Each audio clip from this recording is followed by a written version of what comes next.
ঠিক আছে। সো যদি আমরা আনসার্টেনিটি নিয়ে কথা বলতে চাই, তাহলে আমাদেরকে আসলে প্রথমে একটু প্রিভিয়াসলি ফিরে যেতে হবে। বিষয়টা হচ্ছে এরকম যে আমরা যদি মনে করো যে ইয়েতে যাই, কি বলে এটাকে, কোনো এজেন্ট নিয়ে ডিসকাশন করি, তখন দেখা যায় যে সেই এজেন্টটাকে যতটা ফ্রুটফুলি করার টার্গেট থাকে, অর্থাৎ রেশনাল এজেন্টে পরিণত করাটা আমাদের হচ্ছে মেইন গোল থাকে। কিন্তু একটা এজেন্ট নিয়ে যখন আমরা কাজ করি, সেই এজেন্টটা কি পারফেক্টলি আমাকে আউটপুট দিবে? নিশ্চয়ই এটা সম্ভব না। নিশ্চয়ই কিছু লিমিটেশনস থাকবে, নিশ্চয়ই কিছু প্রবলেম আসবে, যেটা আসলে আমাদের যেটা আউটপুট পাওয়ার কথা বা যেটা প্রপারলি ইনপুট দেওয়ার কথা, সেটাও দেওয়া পসিবল নয়। ইভেন আমাদেরকে যে একটা প্রপার আউটপুট জেনারেট করা, সেটাও আসলে প্রপারলি পসিবল না। তো এই যে পসিবল না, একটা আনসার্টেন ইস্যু এসে দাঁড়াবে কোনো একটা এজেন্টের উপরে, তখন আমরা সেই বিষয়টাকে বলি হচ্ছে আনসার্টেনিটি। এই আনসার্টেনিটির টার্মটাকে যদি আরেকটু মডিফাই করি, তাহলে বলা যায় যে আমরা একটা প্রোডাক্ট বা প্রজেক্ট ডেভেলপ করি কোনো একটা কিছু প্রেডিক্ট করার জন্য, কিন্তু মাঝে মাঝে এমন জিনিস সিনারিও সামনে চলে আসে যাতে আসলে সেই প্রেডিক্টেবল থিংটা কিছুটা আনপ্রেডিক্টেবল থিংয়ে পরিণত হয়। যদি আমরা বলি যে একটা আহ, এই অটোমেটেড কার আমরা একটা রাস্তায় ফেললাম, অটোমেটেড কারের উপর কি থাকে যে আমরা একটা ডিস্টেন্স মেজারমেন্ট ম্যাট্রিক্স দিছি যে 5 মিটার দূরে যদি কোনো একটা অবজেক্ট পায় তাহলে সে ব্রেক করবে, যদি 20 মিটারের ভিতরে কোনো অবজেক্ট না পায় তাহলে তার স্পিড নর্মাল থাকবে, বা যদি কোনো মানে কি বলে স্পিড বাড়ানো কমানোর ইয়া হয়, সেটার জন্য আমরা কন্ডিশন ইউজ করছি। কিন্তু দেখা গেছে প্র্যাকটিক্যালি বিষয়টা হচ্ছে, যখন আমরা কোনো প্র্যাকটিক্যালি একটা ইয়াতে কি বলে এটাকে, এই যদি আমরা একটা প্র্যাকটিক্যালি রাস্তায় যখন একটা অটোমেটেড কার নামাই, তখন দেখা যায় যে আমরা যে সমস্ত লজিক বা আমরা যে সমস্ত ব্যাকএন্ডে প্রবলেমগুলো স্টেটমেন্ট ধরে প্রজেক্টটা ডেভেলপ করছি, প্র্যাকটিক্যালি আসলে অনেক কিছুই যেগুলো আমরা প্রেডিক্ট করি নাই, আনপ্রেডিক্টেবল অনেক ইস্যু বা অনেক থিং আমার সামনে চলে আসছে, যেটা আসলে সেই অটোমেটেড কারের জন্য মানে রিকগনাইজ করাটা কোয়াইট ডিফিকাল্ট। তখন কি হয়, সেই এজেন্টটা আসলে ফ্রুটফুলি তার কর্ম সম্পাদন করতে পারে না। তো এই যে একটা ইস্যু, এই ইস্যুটাকে আমরা আর্টিফিশিয়াল ইন্টেলিজেন্সের মাধ্যমে আনসার্টেনিটি বলতেছি। সো আনসার্টেনিটির আজকে শুধুমাত্র আমরা থিওরিটিক্যাল কনসেপ্ট দেখব। মোস্ট প্রবাবলি আজকের প্রেজেন্টস বা অ্যাবসেন্ট এর পরিমাণটা একটু বেশি, তো এর জন্য হচ্ছে আমরা ম্যাথমেটিক্যাল টার্ম যেটা, সেটাকে একটু পরে দেখবো, অর্থাৎ নেক্সট ক্লাসে দেখবো। এখন এই আনসার্টেনিটিটা আসলে বেশ কিছু কয়েকটা সিনারিওর উপরে ডিপেন্ড করে, এবং এই আনসার্টেনিটিটা কিভাবে আসলে উতরানো যায়, কিভাবে আসলে আমরা এটাকে একটা লজিক্যাল স্টেটমেন্টে ফেলতে পারি, সেই বিষয়গুলো নিয়ে আমরা আজকে আলোচনা করব। প্রথম টার্ম হচ্ছে যে এই আনসার্টেনিটির ইস্যুটাতে আসলে মানে মেইন যে ইয়াটা থিংটা আসলে কি।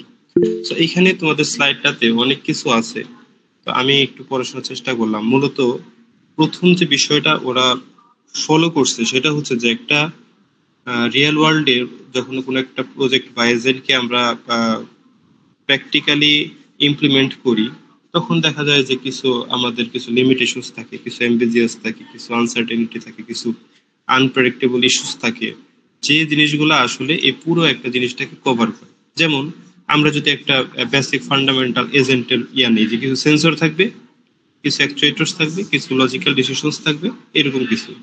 কিন্তু দেখা যায় যে কি সব সেন্সর কি পারফেক্টলি সেটা সেন্সর তার ডেটা ক্যাপচার করতে পারতেছে, কিংবা একটা অ্যাকচুয়েটরস বা একটা ইফেক্টরস সে পারফেক্টলি কি সে তার একটা সিগন্যাল যেটা পাওয়ার কথা সেটাকে আউটপুট হিসেবে জেনারেট করতে পারতেছে?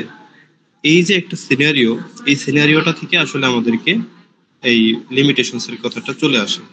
কারণ আমরা যদি একটা এখানে একটা কিছু আছে যে দেখেন সেন্সরের হ্যাভ লিমিটেড প্রিসিশন, অর্থাৎ এখানে একটা এক্সাম্পল দিয়েছে ক্যামেরার কথা, যে ক্যামেরার অনেক ধরনের লিমিটেশনস আছে। একটা ধরো যে আমরা রেগুলার লাইফে যে রেগুলার ফোনগুলো ইউজ করি, হ্যাঁ, আমরা রেগুলার ফোনগুলো ইউজ করি, আমরা কেউ অ্যান্ড্রয়েড ইউজ করি, কেউ আইওএস ইউজ করতেছি, কেউ আবার দেখা যাচ্ছে যে এই যে ফ্ল্যাগশিপ মোবাইল গুলো, যে ক্যামেরাগুলো, এগুলো হচ্ছে যে আহ, এক এক ধরনের পিক্সেল।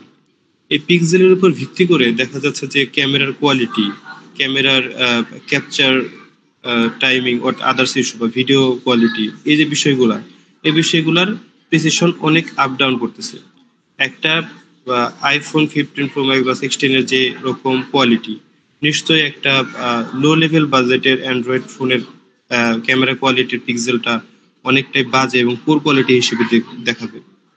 এই যে সেন্সরের লিমিটেশনসটা, এটা একটা আনসার্টেনিটির একটা ইস্যু হয়ে দাঁড়াতে পারে।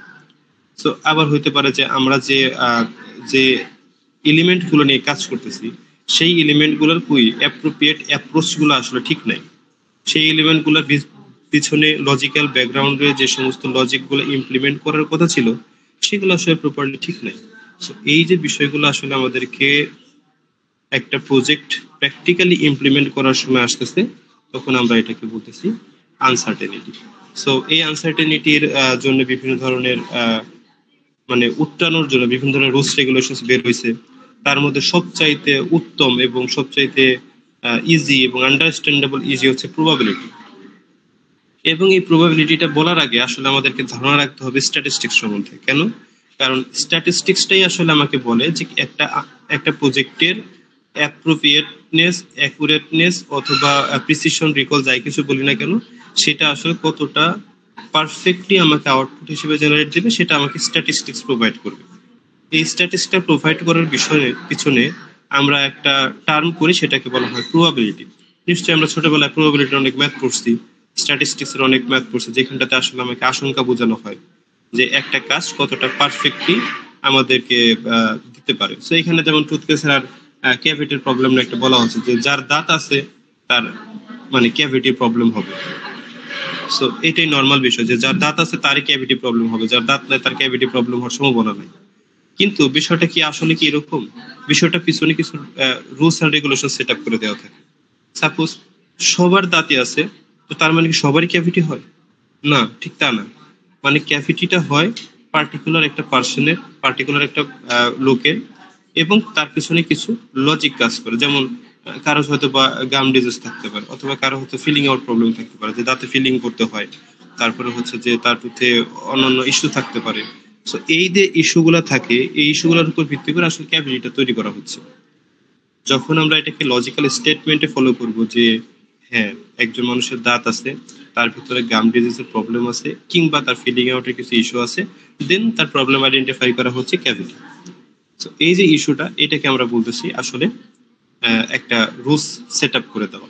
এবং এটাকে আরো কমপ্লিকেটেড বেটার মেথডটা নিয়ে আসতেছে কি, যখন আমরা একটা পারফেক্টলি ম্যাথমেটিক্যাল টার্ম নিয়ে আসতেছি, এবং এই ম্যাথমেটিক্যাল টার্মটাই আমাদেরকে বলতেছে প্রবাবিলিটি। সো এই প্রবাবিলিটিটা বিষয়টা আমরা আসলে কি জানি যে সম্ভাব্যতা, বাংলা যেটাকে বলে সম্ভাব্যতা। হ্যাঁ, তো সম্ভাব্যতার বিষয়টাকে আমরা একটা ম্যাথমেটিক্যাল টার্মে দ্বারা করেছি, যেটা হচ্ছে যে মূল ঘটনাটা কি, এবং তার ভিতরে কিছু ঘটনা আমার অনুকূল থাকে, কিছু ঘটনা আমার প্রতিকূল থাকে। সাপোজ এইখানে যাদের দাঁত আছে সবারই ক্যাভিটি থাকবে না, এটা হয়তো বা একটা সিনারিও ভেদে অনুকূল, সিনারিও ভেদে প্রতিকূল। আবার কিছু একটা অংশের মানে থাকবে। তো এই বিষয়গুলোকে থাকবে কি থাকবে না, এই যে দুইটা রেশিওতে ভাগ করছি, তার মানে হচ্ছে যে কারা ক্যাভিটি দ্বারা আক্রান্ত তাদের একটা প্রবাবিলিটি, এবং কারা ক্যাভিটি দ্বারা আক্রান্ত না তাদের একটা প্রবাবিলিটি। এই যে আক্রান্ত বা আক্রান্ত না, এই জিনিসটা হলো একটা সেন্টেন্স, জাস্ট একটা সেন্টেন্স। এই সেন্টেন্সটার উপর আমরা কিছু প্রিপোজিশনাল লজিক ইমপ্লিমেন্ট করছি লাস্ট ক্লাসে। যেমন একটা নেগেশন, যে ক্যাভিটি আছে, ইয়েস অর নো, সো এটা নেগেশন অ্যাপ্লাই করা হয়েছে। সো এইটাকে যখন আমরা একটা পারিপার্শ্বিক ম্যাথমেটিক্যাল টার্ম দ্বারা আইডেন্টিফাই করতে যাচ্ছি, তখন আমাকে আসতেছে আসলে প্রবাবিলিটি। সো বলো যে এই মানে আনসার্টেনিটির ইস্যুটা নিয়ে কোনো কোশ্চেন আছে কি? না তো খুবই সিম্পল এবং খুবই বিষয়টা আছে এখানে। অনেক কিছু আছে, যেমন utility theory, probability theory, decision theory. তো এইগুলো নিয়ে আমরা একটু পরে আলোচনা করবো। মূলত আগে আমরা এই আনসার্টেনিটির কিছু মানে প্রবলেম আমরা দেখব। তো আমরা যদি বলি যে আসলে এই একটা প্রজেক্ট কখন আসলে কখন আসলে কাজ করে হচ্ছে যখন আমরা কিছু ইনপুট দিই, এবং তার ভিতরে কিছু নলেজ ডোমেনের কিছু কর্ম সম্পাদন করা হয়, এবং ফাইনালি আমাকে যখন কিছু আউটপুট জেনারেট করে দেওয়া হয়, তখন আসলে একটা প্রজেক্ট কমপ্লিট করা হয়।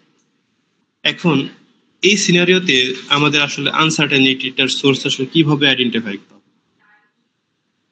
তো আমাদের যে একটা প্রজেক্টের ভিতরে একটা কিছু ইনপুট থাকে, কিছু নলেজের কিছু সেক্টর থাকে এবং ফাইনালি কিছু আউটপুট থাকে। এইটা নিয়ে কি কার কোনো সন্দেহ আছে বলতো? যে আমাদের কিছু ইনপুট থাকবে, অবশ্যই একটা প্রজেক্টের ভিতর কিছু ইনপুট থাকবে। বা এখন আমি যদি একটা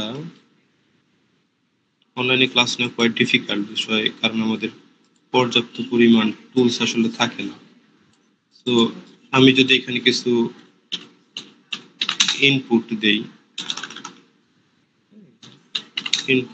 তো এখন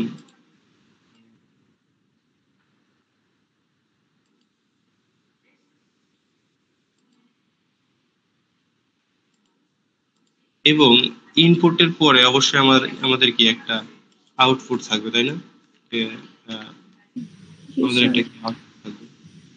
তো আমি যদি আরেকটা শেপ নিতে আমার একটা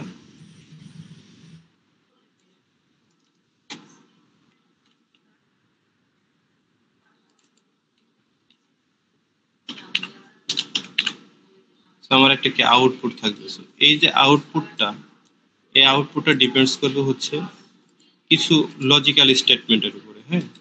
তো আমার কিছু নলেজের কিছু সেক্টর আছে, অর্থাৎ আমার কিছু মাঝখানে, এটার মাঝখানে আসলে আমার কিছু নলেজ নলেজ থাকবে। So, এই যে নলেজ এবং আদার্স ইস্যু, এগুলা আসলে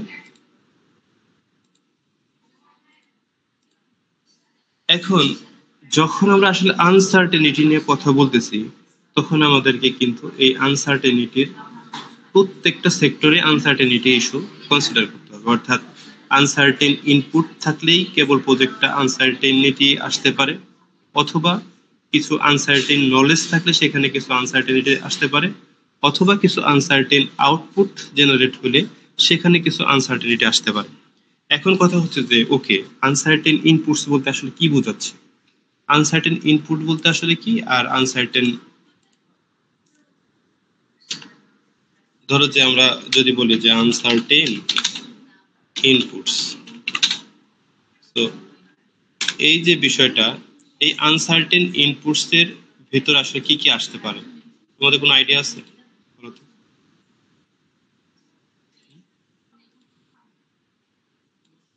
বলো তো, কোনো আইডিয়া আছে আনসার্টেন ইনপুটস বলতে আসলে কি বোঝায়? যেটা স্যার আশা করি না এরকম কিছু একটা ইনপুট। প্রেডিক্ট করা হয় না এরকম। আচ্ছা, আনসার্টেন ইনপুট আশা করি নাই এমন একটা ইনপুট বলতে আসলে কি বোঝাইতেছে? যে তার মানে আমার ইনপুটে সাধারণত কি থাকে, কিছু ডেটা থাকে, রাইট? মানে কিছু ডেটা থাকবে ইনপুট। সো এই ডেটা ইনপুটটার ভিতরে, এই ডেটার যে একটা ফাইল, আমি কোন একটা তোমরা অনেকে প্রজেক্ট করছো, ফাইনালি প্রজেক্ট করছো, এখন ইনপুটটাই বাজে, অর্থাৎ ডেটা ইনপুটটাই বাজে। কিরকম ভাবে বাজে হইতে পারে? যে সেখানে কিছু মিসিং ডেটা আছে। সাপোজ তুমি 5টা ক্লাস নিয়ে কাজ করতেছো, 5টা ক্লাসের ভিতরে পর্যাপ্ত পরিমাণ ডেটা নাই, কিছু ডেটা মিসিং আছে। অথবা কিছু অ্যাট্রিবিউট নিয়ে কাজ করতেছো, যেটা অ্যাট্রিবিউট আরেকটা অ্যাট্রিবিউটের সাথে ডিপেন্ডেন্সি আছে, এবং দেখা গেছে যে একটা অ্যাট্রিবিউটের কোর কম্পোনেন্ট মিসিং আছে, তখন কি সেই ইনপুটটা আসলে আনসার্টেন হয়ে দাঁড়াবে। বিষয়টা কি এরকম না?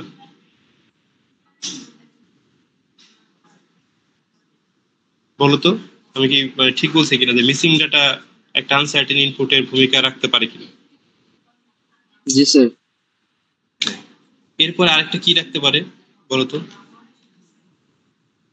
যে আমার ডেটা আছে, কোন ডেটা মিসিং নাই, বাট সেই ডেটাটার ভিতরে কিছু মানে নয়েজ আছে বা কিছু ঝামেলা আছে। আউটলায়ার যদি থাকে ওগুলোও তো কি? স্যার যে ডাটাগুলো আউটলায়ার আর কি। হ্যাঁ, আউটলেয়ারের ডেটা মানে কি বোঝায়? যে আমার যে হচ্ছে একটা, ধরো যে আমার একটা বাইন্ডিং আছে, এই বাইন্ডিং এর ভিতরে একটা ডেটা প্রয়োজন। যখন আমি সেই বাইন্ডিং এর বাইরে গিয়ে কোনো ডেটা দিব, অথবা সেই বাইন্ডিং এর ভিতরেই আছি কিন্তু প্রপার ডেটা নেই নাই, তখন আসলে সেই ডেটাটা আসলে অ্যাপ্রোপ্রিয়েট ডেটা না। তখন সেখানে আনসার্টেন ইনপুট, এবং এইটাকে আমরা বলতে চাই আসলে নয়েজি। যে আমার যদি নয়েজি ডেটা থাকে, তখন আসলে আমার হচ্ছে আনসার্টেন ইনপুটটা একটা ইস্যু হতে পারে।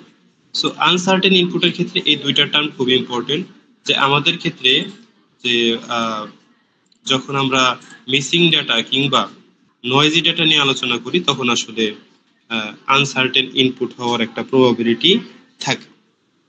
এখন যখন আমি ইনপুট দিচ্ছি, ওকে ইনপুট আমি ধর প্রপারলি দিয়ে দিলাম, প্রপারলি দেওয়ার পর আমার সেই ডেটার উপরে কিছু প্রসেসিং হবে, কিছু কার্য সম্পাদন হবে, কিছু মডেল ইমপ্লিমেন্টেশন হবে, বা আদার্স ইস্যু যা যা করা দরকার সেটা হবে, যেটাকে আমরা আসলে বলতেছি নলেজ ডোমেইন বা কেবি।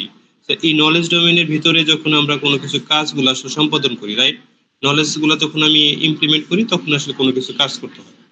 কি করি সেটা ভিন্ন আলাপ, কেউ মডেল ইমপ্লিমেন্টেশন করে, কেউ ডেটা প্রিপ্রসেসিং করে, কেউ মডেল ডিপ্লয়মেন্ট করতেছে, কেউ কোনো ওয়েবসাইট বানাচ্ছে। তো এইটা হচ্ছে পুরোটা আসলে নলেজ ডোমেইনের কাজ। অর্থাৎ নলেজ বেস যেটা আসলে থাকে সেটাকে আমরা বলতেছি সেকেন্ড স্টেপ, অর্থাৎ আনসার্টেন নলেজ যেটাকে বলতেছি। সো এইটাকে আমরা বলতেছি আসলে সেকেন্ড ফেজ, এবং এই জিনিসটাকে আমরা তখন আলাদা একটা সেগমেন্টে নিয়ে যাচ্ছি। সো এই আনসার্টেন নলেজে যদি আমরা বলি কি ধরনের সিনারিও আসতে পারে, বলো বলো তো কি ধরনের সিনারিও আসতে পারে?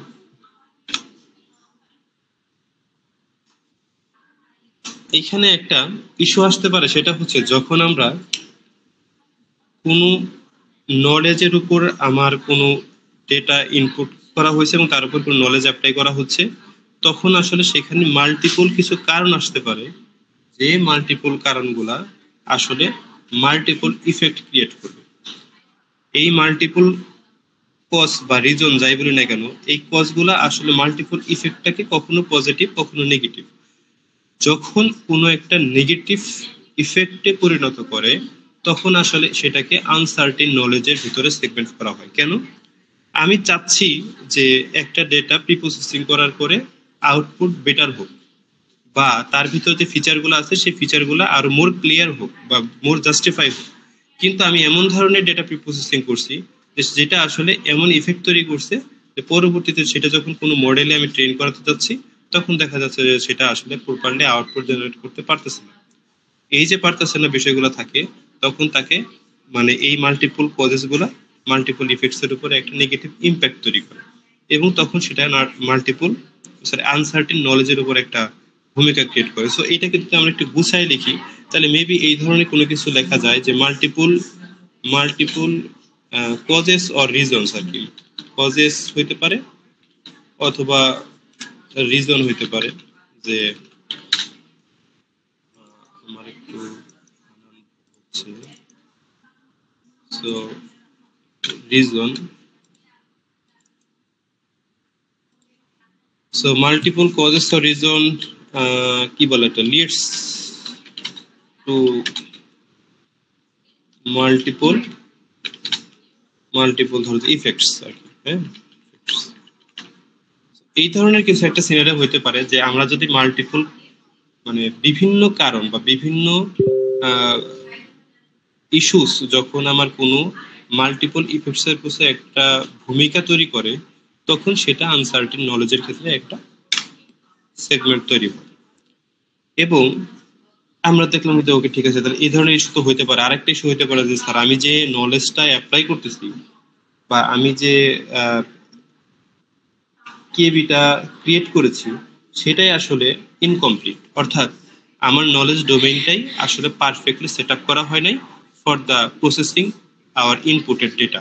সো এই যে বিষয়টা থাকবে তখন আমাদেরকে দোষটা সোজাসুজি চলে যাবে আমাদেরকে নলেজের উপর ভিত্তি করে, অর্থাৎ এখানে হইতে পারে যে ইনকমপ্লিট নলেজ। সো এই ইনকমপ্লিট নলেজটা আসলে আরেকটা ভাবে লেখা যায়, সেটাকে বলা হয় যে আমি যে ডোমেইন নিয়ে কাজ করতেছি, সো এই ডোমেইনটা আসলে প্রপার ইউটিলাইজড না, অর্থাৎ আমার এখানে কিছু গ্যাপ আছে, আমার কিছু ইমপ্লিমেন্টেশন এমন কিছু ভূমিকা আছে যেটা প্রপারলি কাজ করা হয়নি, অর্থাৎ এটার ক্যাজুয়ালিটিতে একটা প্রবলেম আছে। সো আরেকটা টার্ম থাকতে পারে, সেটা হচ্ছে যে ইনকমপ্লিট ক্যাজুয়ালিটি। ক্যাজুয়ালিটিটা কই থাকবে? ক্যাজুয়ালিটিটা থাকবে হচ্ছে যে আমি যে প্রপারলি ডোমেইন নিয়ে আলোচনা করতেছি সেই ডোমেইনের উপরে, অর্থাৎ আমার তো আসলে অনেক কিছু সেক্টর আছে যে কেউ হয়তো বা আইওটি নিয়ে কাজ করতেছে, কেউ হয়তো বা আইওটির ভিতরে আবার কেউ এগ্রিকালচার নিয়ে কাজ করতেছে, কেউ হয়তো বা মেডিকেল ইন্ডাস্ট্রি নিয়ে কাজ করতেছে, কেউ হয়তো বা হার্ডওয়্যার নিয়ে কাজ করতেছে, কেউ সফটওয়্যার নিয়ে কাজ করতেছে। কেউ মেশিন লার্নিং নিয়ে কাজ করতেছে, কেউ সাইবার সিকিউরিটি নিয়ে কাজ করতেছে। সো এক একজনের এক এক রকম ডোমেইন থাকে। এই ডোমেইনটার যখন একটা ক্যাজুয়ালিটিটা ইনকমপ্লিট থাকে বা নলেজটা ইনকমপ্লিট থাকে, তখন আসলে সেটা আনসার্টেন নলেজের উপরে একটা ভিত্তি করা হবে। সো এই ছিল হচ্ছে আনসার্টেন নলেজের উপর একটা সেগমেন্ট। তো এখন যদি আমরা বলি যে ওকে আনসার্টেন ইনপুট গেল, আনসার্টেন নলেজ গেল, তো নিশ্চয়ই এরপর আসলে আনসার্টেন আউটপুটের কিছু ইস্যু থাকবে। এই আনসার্টেন আউটপুটস এর কিছু ইস্যুগুলো কিভাবে থাকবে? সো আনসার্টেন আউটপুটস এর কিছু ইস্যু যদি আমি আলোচনা করি, তাহলে আমাকে প্রথমে যেটা বলতে হবে সেটা হচ্ছে যে কিছু ইন্ডাকশন জনিত প্রবলেম থাকে, বা এটাকে কি বলা হয় যে অ্যাবডাকশন, যেটা অ্যাবডাকশন বা ইন্ডাকশন দুটো একই টার্ম। সেটা হচ্ছে যে আমাকে যদি কোনো একটা আউটপুট প্রপারলি যেটা দেওয়ার কথা সেটা আসলে প্রপারলি হ্যান্ড ওভার করা সম্ভব হচ্ছে না ডিউ টু ইন্ডাকশন, তখন এটাকে আমরা বলতেছি আউটপুট আনসার্টেনিটি। সো আউটপুট আনসার্টেনিটির ইস্যুর ক্ষেত্রে আমাকে দুইটা টার্ম যেটাকে বলা হয় ইন্ডাকশন আর কি। মূলত ইন্ডাকশন কথাটা প্রপারলি বোঝায় যখন আমি একটা প্রপার থিং অর্থাৎ প্রপার আউটপুট জেনারেট করার সময় আসলে কোনো একটা মানে পারফেক্টলি ইমপ্লিমেন্ট করা সম্ভব হচ্ছে না, অথবা এটাকে আরেকটা ভাষায় বলে অ্যাবডাকশন। সো এই অ্যাবডাকশন আর ইন্ডাকশনটা আসলে কখন সম্পাদন হয়? সম্পাদন হয় তখনই যখন আমরা কোনো একটা যেমন প্রিভিয়াস ক্লাসে আমরা একটা টার্ম পড়ছিলাম যে যদি আমরা কোনো লজিক্যাল নিয়ে আলোচনা করি, তার পিছনে কিছু প্রপোজিশনাল লজিক থাকে, কিছু রিজনিং থাকে। সেই রিজনিং গুলা কি, যে এই রিজনের উপর ভিত্তি করে এই ধরনের লজিক্যাল স্টেটমেন্ট গুলার দ্বারা করা। সেই রিজনিং গুলা যদি খুব কমপ্লেক্স হয়, অর্থাৎ সেই রিজনিং গুলাকে যদি মানে আউটপুট হিসেবে জেনারেট করাটা কোয়াইট ডিফিকাল্ট হয়ে যায়, তখন আমাকে এই আউটপুটটাকে আনসার্টেনিটি বলা হবে। অর্থাৎ আমাকে বলা হবে যে ডিফিকাল্ট কি বলে রিজনিং। সো ডিফিকাল্ট রিজনিং যে টার্মটা আছে সেটা তখন আনসার্টেন আউটপুটের ভিতরে আসবে। এবং যেহেতু ইন্ডাকশনের কথা বলা হয়েছে, তার মানে সেখানে কিছু রিডাকশনের ব্যাপার থাকবে। সো রিডাকশন ব্যাপারটা হচ্ছে ফাইনালে যে আউটপুটটা জেনারেট করে সেটা, এবং এটা যদি ইনকমপ্লিট থাকে অর্থাৎ ইনকমপ্লিট ডিডাকশন। সো এই যে আনসার্টেন ইনপুট, আনসার্টেন নলেজ কিংবা আনসার্টেন আউটপুটের ভিতর এই যে ফ্যাক্টরগুলো কাজ করে, এগুলো আসলে আমাকে একটা আনসার্টেনিটি লেভেল ডিটারমাইন। এখন আমরা প্রথমে চলে গেলাম যে ওকে ডেটা নিয়ে কিছু কথা আছে, যে আনসার্টেন ইনপুটের ক্ষেত্রে আমরা কিছু মিসিং ডেটা পাইলেও আনসার্টেন ইনপুট হয়, আবার কিছু নয়েজি ডেটা পাইলেও এটা হয়। এটাকে যদি আরেকটু প্রপারলি বলি, কি বলা যায়, যেমন মিসিং ডাটাকে আরেকটা টার্ম বলা যেতে পারে, যেমন ডেটার ক্ষেত্রে যদি প্রপারলি বলি যে ডেটা, যে শুধুমাত্র ডেটা নিয়ে যদি আলোচনা করি, ডেটা নিয়ে যদি আলোচনা করে দেখা যায় যে মিসিং একটা হচ্ছে মিসিং ডেটা থাকতে পারে। এই মিসিং ডেটা হইতে পারে যে একভাবে কোনো মিসিং নাই, মানে মিসিংই আছে, যে একটা 5টা ডেটা থাকার কথা তার মধ্যে 4টা ডেটা আছে। সো পুরো ডেটা সেটের ভিতরে একটা ডেটা মিসিং। সেকেন্ডলি আমরা যদি এটাকে বলা হয় যে ওকে ডেটা আছে বাট সেই ডেটাটা আসলে রিলায়েবল না, অর্থাৎ আনরিলায়েবল। সো আনরিলায়েবল যদি বলি, সো তখন কিন্তু এটাকে বলা হচ্ছে প্রপারলি মিসিং ডেটার অংশই। কারণ কি, মিসিং ডেটাটা শুধুমাত্র যে মিসিং থাকলে মিসিং ডেটা হয় বিষয়টা এমন না। যদি ডেটাটা রিলায়েবল না হয় তখন সেটাকে মিসিং ডেটা হিসেবে কনসিডার করা হয়। এবং এই আনরিলায়েবলের আগে মিসিং ডেটার সাথে প্রত্যক্ষভাবে যেটা জড়িত সেটাকে আমরা আসলে বলি হচ্ছে ডেটা আনঅ্যাভেলেবিলিটি। ঠিক আছে? সো ডেটা আনঅ্যাভেলেবিলিটি বা মিসিং ডেটা কনসিডারেশনটা সিস্টেম, এবং এটার সাথে প্রপারলি আসলে যেটা ম্যাচিং করে সেটা হচ্ছে আনরিলায়েবল। এবং আনরিলায়েবলকে আরেকটা এআই ইয়াতে বলা হয়, যেটাকে বলা হয় অ্যাম্বিজিয়াস। সো অ্যাম্বিজিয়াস যেটা, সেটা হচ্ছে যে রিলায়েবল বা বিশ্বাসযোগ্য না এরকম ডেটাকেই বোঝায়। এবং আমাদের যখন ডেটা নিয়ে আসলে কার্যক্রম সম্পাদন করা থাকে, তখন আমাদের ভিতরে সবচাইতে একটা খুবই মানে কমন একটা টার্ম থাকে, সেটা হলো যে আমরা কোনো ডেটাকে গেস করে নিয়ে কাজ করি। তো এই যে গেস করে নিয়ে কাজ করি, এই জিনিসটাকে ডেটার উপর একটা হার্মফুল ইম্প্যাক্ট তৈরি করে, এবং তখন আমরা এটাকে বলি হয় গেস ডাটা। এই গেস ডাটাটা কিছু সময় মিসিং ডাটা হিসেবে কাজ করে, কিছু সময় আনরিলায়েবল হিসেবে ডাটা হিসেবে কাজ করে। কেন? কারণ আমাদের অনুমান কখনো খুবই আনরিলায়েবল হয়, কখনো আনঅ্যাভেলেবল হয়, কখনো অ্যাম্বিজিয়াস হয়, এবং কখনো কখনো এটা পারফেক্টলি ইম্প্যাক্ট ফেলে, সেক্ষেত্রে ইটস ওকে। বাট গেস ডাটাটা বেশিরভাগ সময়ে, অর্থাৎ মানে যদি 100 ভাগের 90 ভাগ সময় আসলে গেস ডাটাটা আসলে কোয়াইট নেগেটিভ রোল প্লে ধারণ করে। এবং আহ, আমাদেরকে যদি মানে যদি ডেটার কোয়ালিটি বিবেচনা করি, যে ডেটার কোয়ালিটিটা easy quality or complex quality, তখন যদি ডেটাটা কোনো কমপ্লেক্স ডেটা নিয়ে কাজ করে এবং সেই ডাটার লেভেলটা আসলে ডিফিকাল্ট লেভেলে হয়, তখন কিন্তু আমাকে মানে একটা ইস্যু হয়ে দাঁড়াবে যে difficult based or big level, তখন কিন্তু ডেটার কোয়ালিটিটা পুর হয়ে যাবে।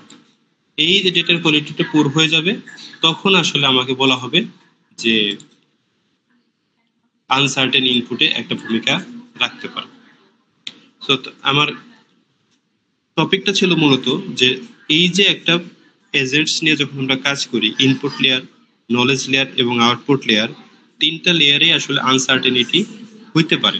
তো তিনটা লেভেলে যে আনসার্টেনিটি হইতে পারে, এই টার্মগুলোকে আমরা আসলে বলতেছি বিভিন্নভাবে ব্যক্ত করে, কখনো মিসিং ডাটা, কখনো নয়েজি ডাটা, যেটা আসলে ইনপুটের ভিতরে, নলেজের ভিতরে দেখলাম যে মাল্টিপল কজেস এর কথা দেখলাম, তারপরে ইনকমপ্লিট নলেজের কথা দেখলাম, এবং আউটপুটের ক্ষেত্রে অ্যাবডাকশন, ইন্ডাকশন বা রিডাকশনের কথা দেখলাম। তো এই যে টার্মগুলো, এই টার্মগুলো আসলে একটা প্রপার একটা প্রজেক্টে আনসার্টেনিটি ভূমিকা পালন করে। বলো, এখন পর্যন্ত কোনো কোশ্চেন? স্যার কোনোভাবে যদি আনসার্টেনিটি ওভারকাম করা যায় তাহলে কি স্যার আমরা 100% অ্যাকুরেসি পাবো? হ্যাঁ, আমাদের তো মূল লক্ষ্যটাই হচ্ছে আনসার্টেনিটিটা ওভারকাম করা। কিন্তু বিষয়টা হচ্ছে যে কিছু সার্টেনিটি আসলে ওভারকাম মানে পসিবল হয় না, তখনই এটাকে আমরা আনসার্টেনিটি বলতেছি। কারণ কি, আমাদেরকে আনপ্রেডিক্টেবল ইস্যু থাকে, তখনও সে আনসার্টেনিটি আসতেছে। সো এই যে আনসার্টেনিটি, এটাকে ওভারকাম করার জন্য আমরা কি করি, যে ঠিক আছে, যে আনসার্টেনিটির টার্ম তো থাকবে, যে কোনো প্রজেক্টেই থাকবে, কিন্তু এটার পরিমাণ কি অনেক বেশি? সেটা যদি অলমোস্ট 100% হয়, তার মানে আমার প্রজেক্টটা একদম বাজে একটা প্রজেক্ট। যদি আমার সেই প্রজেক্টটা 10%-এর ভিতরে হয়, তাহলে বলা যায় যে হ্যাঁ, এটার আনসার্টেন লেভেলটা অনেক কম, তার মানে আমার প্রজেক্ট ডেভেলপমেন্টটা অনেক ভালো হয়েছে। অর্থাৎ আমি যে এআই এজেন্টটা নিয়ে কাজ করতেছি, সেটার আউটপুটটা অনেক প্রপারলি হচ্ছে। ধরো তুমি একটা রোবট বানাইলা, আমিও একটা রোবট বানালাম। এখন আমার রোবট সিনারিও ভেদে বেশিরভাগ সময় গোলমেলে কাজ করে, আনসার্টেন সিনারিওতে সবসময় প্রেডিক্টিভ ওয়েতে কাজ করতে পারে না। তখন সেটার আসলে কোয়ালিটি এক ধরনের, আর আরেকজনেরটা যদি পারে, সেটার কোয়ালিটি আরেক ধরনের। সো আমাদেরকে আসলে টার্গেটটা থাকবে যে এই আনসার্টেনিটি লেভেলটাকে একটা লেভেলে, অর্থাৎ একটা বেজ লেভেলে নিয়ে আসা, যেন আমাদেরকে সেটা প্রপারলি মেনটেন করা সম্ভব হয়। এবং এটাকে আমরা যখন ক্যালকুলেট করব কিভাবে, যে আমার আনসার্টেন লেভেল কতটুকু, তোমার আনসার্টেন লেভেল কতটুকু, এটাকে আমরা লেভেল করতেছি আসলে প্রবাবিলিটি থিওরিটা।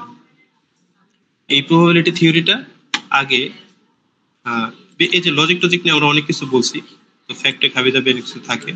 সো এখন আমরা যেটা আসবো সেটা হচ্ছে প্রবাবিলিটি থিওরি থাকে কিরকম, যে আমি একটা কাজ করতে যাইতেছি, সেই কাজটা হওয়ার প্রবাবিলিটি কিরকম এবং সেই কাজটা ফেইলিওর হওয়ার প্রবাবিলিটি কিরকম, এটাকে আমরা আইডেন্টিফাই করতেছি প্রবাবিলিটি থিওরি দ্বারা। এই প্রবাবিলিটি থিওরির ভিতরে শুধুমাত্র হওয়ার সম্ভাবনা, না হওয়ার সম্ভাবনা, বা একটা জিনিস মেজার করা, এই জিনিসটা বোঝায়। কিন্তু সেই মেজারমেন্ট জিনিসটা কতটা ইউটিলাইজ, কতটা মানে কতটা পারফেক্টলি আমাকে সম্পাদন করে দিচ্ছে, তখন সেটাকে আমরা বলতেছি ইউটিলিটি থিওরি। অর্থাৎ আমি যে প্রবাবিলিটিটা বের করতেছি বা যে এজেন্টটা নিয়ে কাজ করতেছি, সেটা কতটা পারফেক্টলি প্রিফারেবল হইতেছে for the higher utility achieve করার জন্য। হায়ার ইউটিলিটি যখন অ্যাচিভ করবো, তখন আমরা এটাকে বলছি ইউটিলিটি থিওরি। এবং এই ইউটিলিটি থিওরি এবং প্রবাবিলিটি থিওরি, এই দুইটা নিয়ে আমার কাজ করে হচ্ছে ডিসিশন থিওরি। কারণ প্রবাবিলিটি হচ্ছে আমাকে দেয় যে এই কাজটা কতটুকু হইতে পারে সেটা, ইউটিলিটি হইতে পারে হচ্ছে সেই কাজটা হইলে কতটা ইউটিলাইজ হবে সেটা, এবং এই দুইটার উপর ভিত্তি করে আমি আসলে ডিসিশনটা নিব কিনা, সেটাকে আমরা বলতেছি ডিসিশন থিওরি। অর্থাৎ একটা এজেন্টকে আনসার্টেন লেভেলটা অনেক কমায় আনার জন্য আমাকে ফাইনালি যে ডিসিশন থিওরিটা অ্যাপ্লাই করতে হবে, তার পূর্ববর্তী বিষয়টার সাথে ডিপেন্ডেবল হবে, যেটাকে বলা হচ্ছে প্রবাবিলিটি থিওরি এবং ইউটিলিটি থিওরি। সো এই প্রবাবিলিটি থিওরিটা নিয়ে আসলে আমরা একটু আলোচনা করব। যেটা আসলে ছোটবেলায় আমরা অনেক পড়ছি, ক্লাস 9-10 থেকে পড়াশোনা করে আসতেছি, যে একটা প্রবাবিলিটিটা আসলে কি হয়। আমাদের ক্লাস টাইম কয়টা পর্যন্ত? 12:20 মনে হয়। 12:20 না? সো আমি জি যদি স্যার। বলি প্রবাবিলিটির মানে সংজ্ঞাটা কি, প্রবাবিলিটির সংজ্ঞাটা হচ্ছে যে কোনো একটা ঘটনা নিয়ে আমরা আলোচনা করতে যাচ্ছি, সেই ঘটনার ভিতরে মোট ঘটনা কতগুলো থাকে এবং প্রবাবিলিটি কতটুকু থাকে। অর্থাৎ আমি যদি বলি যে আমার কাছে একটা, আমরা কার্ড খেলি রাইট, আমরা মানে অনেকেই ফ্রি টাইমে কার্ড খেলি, যারা কার্ড না পেয়ে অনেক উনো খেলে, অনেকে অনেক কিছু খেলে। সো তখন দেখা যায় যে আহ, একটা ইয়ে আছে। তো প্রবাবিলিটি সবচাইতে ভালো ম্যাথমেটিক্যাল টার্ম হচ্ছে এই হচ্ছে যে প্লেইং কার্ড, অর্থাৎ তাস খেলা যেটাকে বলা হয়। তো তাসের ভিতরে তোমরা কি কেউ জানো যে আসলে তাসে কয় ধরনের কার্ড থাকে? 4 ধরন। 4 ধরনের কার্ড থাকে। তো 4 ধরনের কার্ডের ভিতরে প্রত্যেকটা কার্ড কয়টা করে থাকে? 13টা। 13টা করে। 13টা করে থাকে। তার মানে আমার টোটাল কার্ড কয়টা? 52। 52 স্যার। 52 তাসে কত ধরনের খেলা আছে বলো তো? 53। 52 তাসে 53 ধরনের খেলা আছে, রাইট। এখন আমরা যদি বলি, আমরা হয়তো 2-4টা ধরনের পারি, এর বেশি কিছু পারি না। এখন ধরো দেখা যায় যে এই 52 তাসের ভিতরে আমাকে বলা হইলো যে আমরা সবাই ভালোবাসতে পছন্দ করি, তো লাভ নামে একটা কার্ড আছে না, লাভ বলি না একটা, সেটাকে আর কি বলে বলো তো? হার্ট। হার্ট। তো অনেকে আমরা বলি, বাংলায় বলি ভালোবাসা, ইংরেজিতে বলি হার্ট, তাই না? তো এই যে হার্ট কার্ডটা আছে, আমি বললাম যে আমি 52টা তাস থেকে একটা হার্ট কার্ড উঠাবো। তো এই কার্ডটা ওঠানোর প্রবাবিলিটি কতটুকু? তার মানে এখানে আমাকে প্রথমে যেটা ভাব করতে হবে যে টোটাল টোটাল কাহিনী কয়টা এবং আমার অনুকূল কাহিনী কয়টা।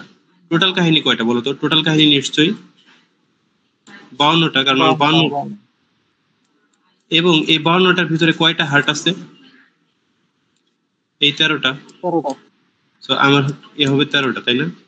তার মানে কি, এরকম একটা সিনারিও। তো আমার প্রবাবিলিটি হয়ে যাবে 1/4। এখন তুমি কি কোনোভাবে এই প্রবাবিলিটির পরিমাণটা 1-এর বেশি বানাইতে পারবা? না স্যার। কিংবা কোনো কারণে এটা কি 0-র কম বানাইতে পারবা? না স্যার। তার মানে একটা প্রবাবিলিটি সব সময় ডিপেন্ডস করে 0 অথবা 0-র থেকে বড়, এবং সেটা অবশ্যই কি 1 অথবা 1-এর থেকে ছোট, এবং সেটাই হচ্ছে প্রবাবিলিটির ফার্স্ট রুলস। এবং 0 মিনস হচ্ছে ফলস বোঝাচ্ছে, আর ট্রু মিনস হচ্ছে 1 বোঝাচ্ছে।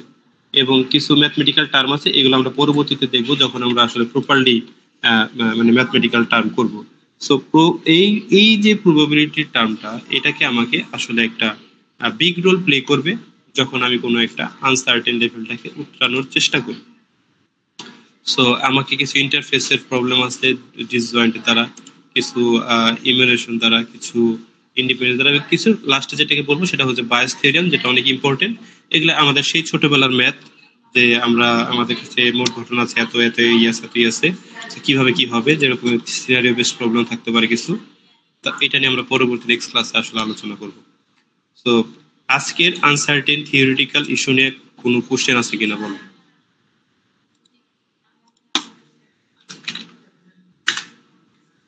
না স্যার। ওকে, আজকে হচ্ছে যে আমাদের লাস্ট J1 J2 দুইজনেই 2টা ল্যাব ক্লাস মিস করেছো। তো আগামী কাল 24 তারিখ তোমাদেরকে 2টা গ্রুপেরই ল্যাব ক্লাস হবে 2টা স্লটে।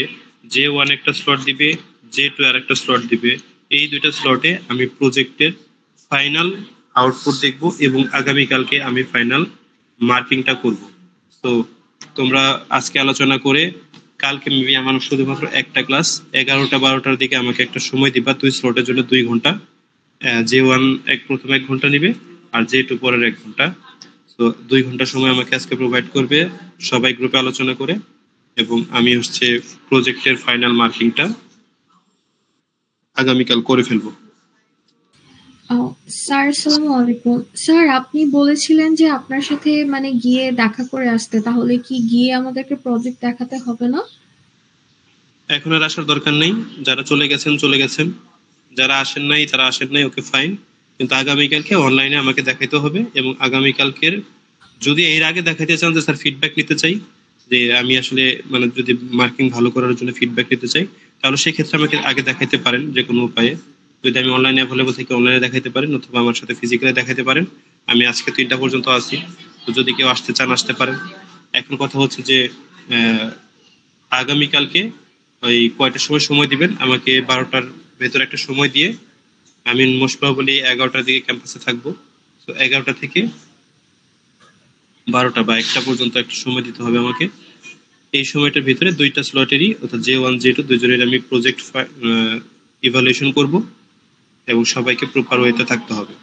আর বন্ধের পরে ব্যাক করেই আমাকে আসলে পেপারটা বা রিপোর্টটা আমাকে সাবমিট করতে হবে, যেটার উপরে বাকি আরো 25% বরাদ্দ আছে, মানে 25 মার্ক বরাদ্দ আছে। তো এটা সবাইকে জানিয়ে দিবেন। আমি আগামীকাল অন টাইমের জন্য অপেক্ষা করব।